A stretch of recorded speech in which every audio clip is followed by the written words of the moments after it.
No, he says completely. So maybe, well, that's your interpretation of that. But the other aspect of it, he says, they cannot claim to have succeeded until they have defeated Boko Haram. Yes. Sorry, until they have rescued the Chibok girls. Yeah. So perhaps this invites the campaigners to be on their toes and keep them on their toes as well to ensure. But first and foremost, we wonder how many, not just the Chibok girls. Now he says, until the Chibok girls and all other innocent persons held hostage by the insurgents. The last time we checked, they don't know exactly how many people we're talking about here. So how are they going to approach this? What's their target? What are they working towards? It looks as if it's just like a broad-based script. With massive credit to the dying days of the last regime, quite a lot of young girls and women were rescued from the Sambisa forest. I think that what he's saying is that process will continue. We will go as far as getting every one of our brothers and sisters who are in captivity, who's been held by the insurgents. We will chase after them. We will ensure that the Chibok girls are found. And I think that profoundly, that is one major side of our collective morality that we must address. And that's what he went on to address. Because I did say at some point, and I think I said here too, that one of the major problems, if you like, spiritually, that dealt with the Jonathanian era was that those girls were taken away. And some of them, most of them were taken obviously because of their age away as virgins and perhaps violated in the forest. And for those who are Christians and those who believe in God, those kids will cry to God, and perhaps that further accentuated the message of change. I do sincerely think that going after the Haramists and getting back those girls is a fundamental mission of this regime for two reasons. You have to gain the goodwill of the people, the mothers and the parents of those girls, as well as all the campaigners who have stood with those girls. And then you have to get the blessedness and the mercies of God, who will obviously bless you if you get those girls back. I think those are fundamentals. Yeah, but isn't this setting himself up to say, well, judge me based on these yardsticks that I've given? So yes, you have to relocate the military high command there until they're completely subdued, and you can't say you've succeeded until you rescue the Chibok girls. So no matter what they do, no matter the kind of success they record, people will always say, well, if we haven't found the Chibok girls, we haven't succeeded. Chamberlain, until we challenge ourselves to profound action, we may never really reach great results. My late father taught me to, and it was one inimitable statement of all times. He said, shoot for the moon. If you land amongst the stars, if you land in the sky, you've done very well. I think that profoundly, our president has said, I will get these girls back. I will fight terror and I'll subdue terror.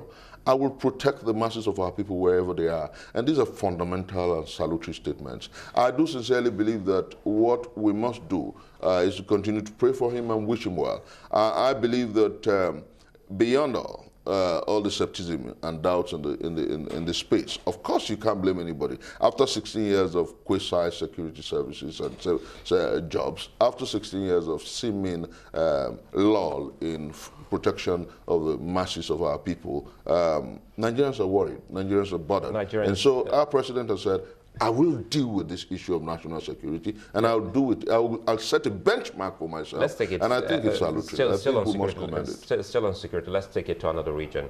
By the way, I don't think any Nigerian president has ever lacked, prayers.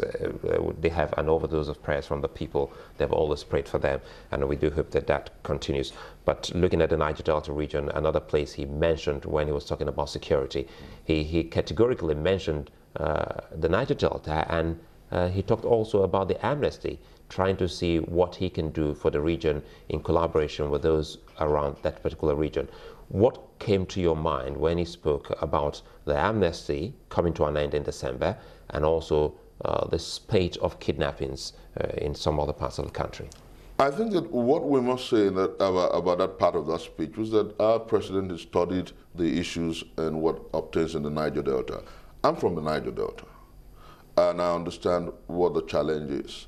And I understand that after more than 6 years of amnesty, the sizable part of that project that talks about re-engagement and development of that space was left unattended.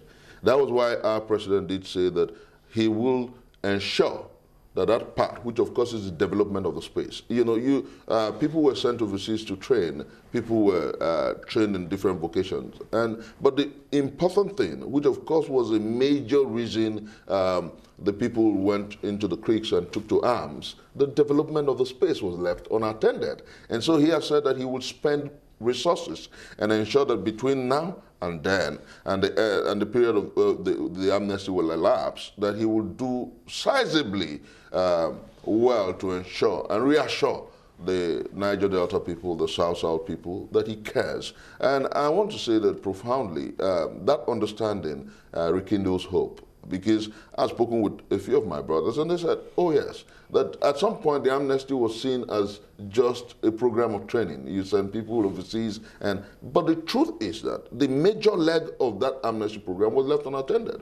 The gas flaring campaigns was left unattended. The redevelopment and rebuilding of those space, roads were left undone, the fishing fields, and the pollution continued. So I do sincerely think that prayers for him and goodwill and good wishes for him. Between now and December is pretty short, but I do sincerely believe that with proactive action, with commitment, with dedication, and with a strong will, so much can be done between now and December. Now, one area of the speech is corruption, and one of the things that the president, he didn't quite say that in the speech. This was before before he even won. It was one of the things he ran on strength about making his assets public. I'm sure you've seen the furor that's been generated by the fact that he's just submitted his asset declaration to the Code of Conduct Bureau. What do you make of it? No, there are two things to note. I think that it's too speedy, because what he did say was that he was going to declare his asset and he would do that publicly. He hasn't said he won't do that publicly. The fact that he has submitted it before, which of course is what is expected of him, before he takes over, is what he has done. And then his spokespersons have said that Mr. President intends to do that publicly within the first 100 days, his first 100 days in office. He hasn't had. I think that he obviously, because of the tightness of his schedule before he took over, don't forget that he just returned like 72 hours before the swearing in. And then he had to submit it, of course, that's expected of him. And then the Code of Conduct Bureau has acknowledged the fact that he did submit. Now the issue is about, I think that I would not blame the people and the media and some who are criticizing the process, because of course we rode on a change mantra, on a change message that did in fact resonate. But what we must not forget is that this same man, as a vice president, as a presidential candidate, did at some point declare his assets publicly. So he's not scared of declaring them now. I do sincerely think that he will do so, and Nigerians should allow some peace and allow the time. The spokespersons have come to say he will do that within the first 100 days, and I do believe him.